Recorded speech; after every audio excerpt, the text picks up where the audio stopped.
리단길 끝판왕 속리단길 탐방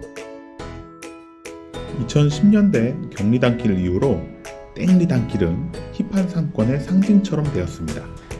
망원동의 망리단길, 쌍문역 일대의 쌍리단길, 흑석동 흑리단길, 또 경주의 황리단길이나 해운대 해리단길, 부평 평리단길, 전주 갱리단길, 광주 동명동 동리단길과 같이 전국적인 유행이 되었죠. 대한상공회의소에서는 전국에 약 20개의 리단길이 있다고 발표하기도 했습니다. 리단길이 힙하다는 것은 어딘가 외계어 같기도 하죠.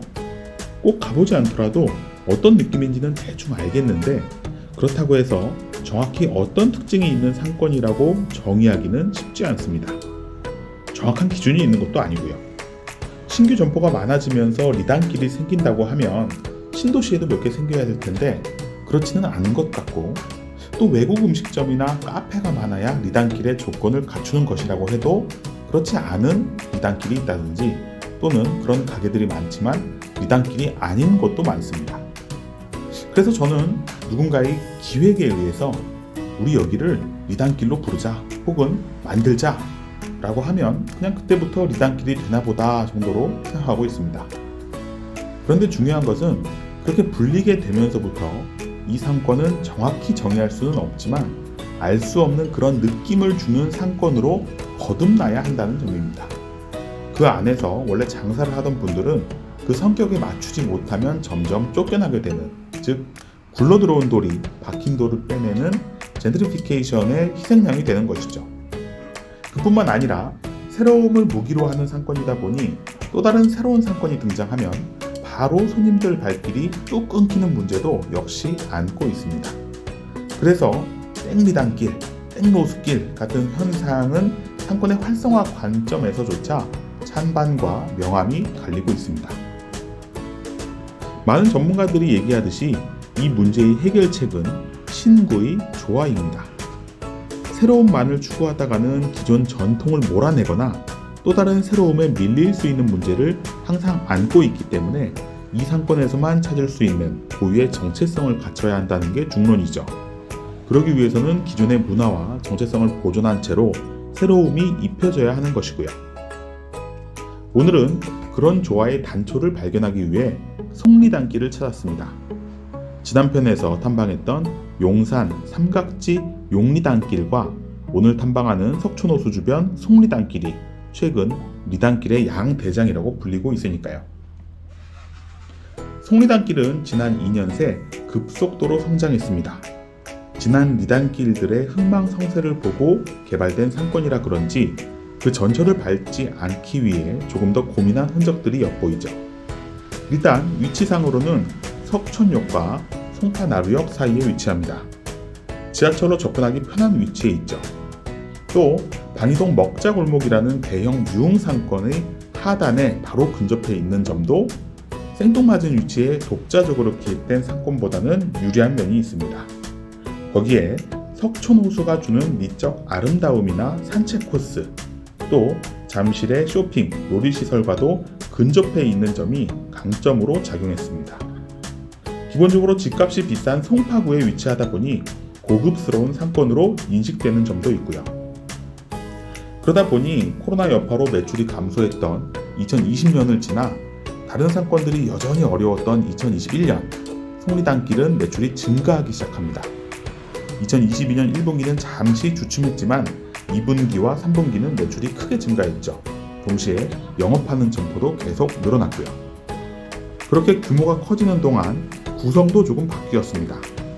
원래 이런 상권은 먹거리가 대장 업종이기 때문에 음식점 수가 58%에 육박했었는데 22년에는 비중이 56% 정도로 살짝 줄어든 반면 서비스 업종이 늘어난 것이죠.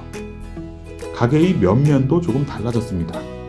음식점 중에서는 커피와 한식, 베이커리와 양식, 일식 업종이 증가한 반면 기존 상권을 구성하던 치킨, 족발보쌈, 호프, 삼계탕 같은 업종의 매출은 감소했고 초기 성장을 이끌던 초밥이나 브런치, 샐러드, 동남아 음식 전문점도 소폭 감소한 것으로 나타나고 있습니다. 음식 외 업종 중에서는 가장 특이한 점으로 셀프 스튜디오를 꼽을 수 있는데요. 일반적인 먹자 골목에서 몇 개 보이는 수준을 넘어 사진이라는 콘텐츠를 이 상권의 대표로 만들 정도로 수가 많아졌습니다. 매출도 그만큼 증가했고요. 또 피트니스 센터와 헬스클럽 같은 운동시설이나 미용실, 피부관리 같은 미용 서비스업이 증가했습니다.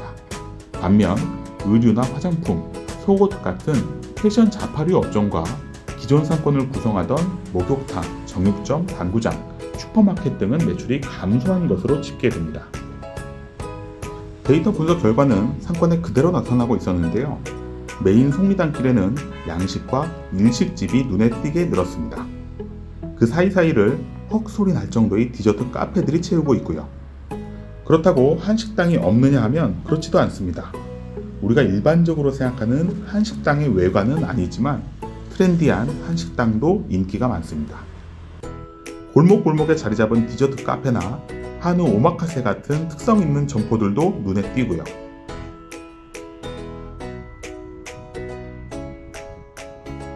간판이나 조명이 화려하진 않지만 아는 사람은 다 알아서 찾아오는 맛집들이 즐비합니다.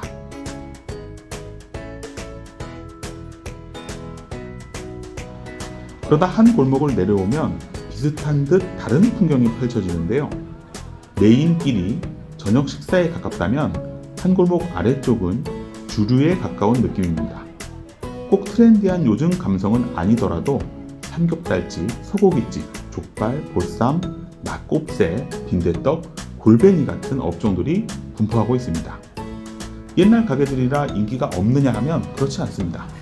40, 50대 고객들도 많지만 20, 30대 젊은 층도 꽤 많이 눈에 띕니다. 사람마다 취향이 다르니 이국적인 분위기와 맞지 않는다면 이 골목을 선택할 수도 있는 것이죠.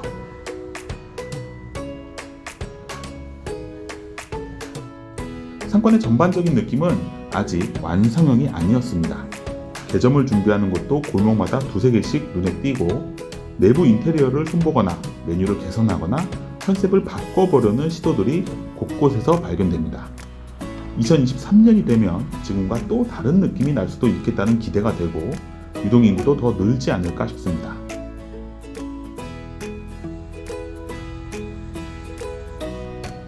예전에는 방이동 먹자골목과 잠실 세내 먹자골목을 많이 비교하곤 했었는데 이제 방이동 먹자골목은 속리단길과 함께 보는 경우가 많아졌습니다.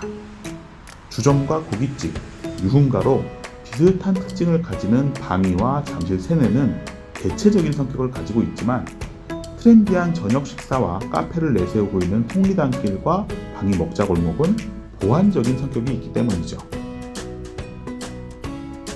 앞서 언급한 송파구라는 특징, 방이 먹자골목이나 잠실, 석촌호수와 맞닿은 지리적 특성, 트렌디한 외국식 한식 점포와 고급 요리, 디저트가 중심을 잡고 전통적인 주점도 뒷받침하는 구성, 거기에 스튜디오와 미용, 운동시설이 늘고 있는 상권, 이렇게 4가지로 규정해 보겠습니다. 이런 특징을 가진 상권이 앞으로 얼마나 오래, 얼마나 높이 갈 수 있을지 한번 주목해 보죠. 상권 읽어주는 남자 주실장이었습니다. 좋아요, 댓글, 구독, 알림 설정.